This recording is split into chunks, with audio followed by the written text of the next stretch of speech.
Ellul's formal definition: in our technological society, technique is the totality of methods rationally arrived at and having absolute efficiency, for a given stage of development, in every field of human activity. By the 18th century, Ellul identifies 5 factors whose simultaneous presence explains why the technical convergence occurred when and where it did. None of the 5 alone was sufficient. Their coincidence was what produced the threshold event. Fourth factor: social plasticity receives the most extensive treatment because it is the least intuitive and the most consequential for the sociological argument. The fourth condition is possibly the most decisive. It is the plasticity of the social milieu, which involves 2 factors: the disappearance of social taboos and the disappearance of natural social groups. p. 49. The taboos and the natural social groups are what stood between the individual and technique.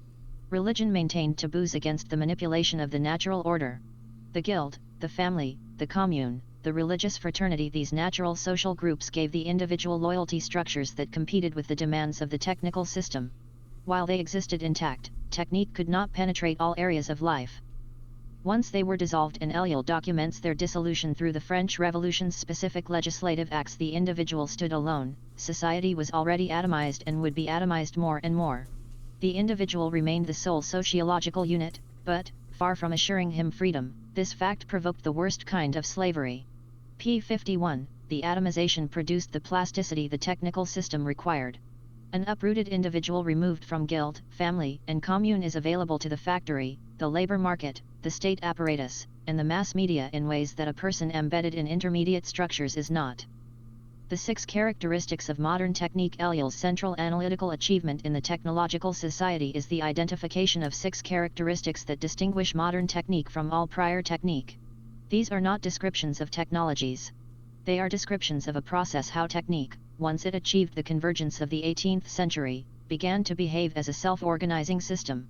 1. Rationality: technique brings together into a coordinated whole the means for attaining a specific end. The operation of rationalization is evident in the way in which it eliminates all that is not concerned with efficient action toward the end. p. 79. Rationality in Ellul's sense is not the same as reason. It is the systematic elimination of everything that cannot be measured, compared, and optimized.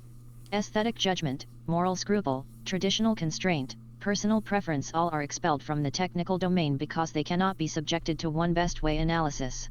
2. Artificiality: technique is opposed to nature. Art, artifice, artificial: technique as art is the creation of an artificial system. Technique destroys, eliminates, or subordinates the natural world, and does not allow this world to restore itself or even to enter into a symbiotic relation with it. p. 79. The artificiality condition is not a description of any particular technology's relationship to the environment. It is a description of technique's fundamental orientation, toward the replacement of natural process with rational design. Where the natural process is variable, seasonal, unpredictable, and organized around its own internal logic, technique imposes the human design. The grain elevator that strips wheat of its origin and makes it fungible is artificiality operating in the food system. The factory clock that strips labor of its seasonal variation and makes it metered is artificiality operating in time. 3. Automatism: when everything, it is the systematic elimination of everything that cannot be measured, compared, and optimized.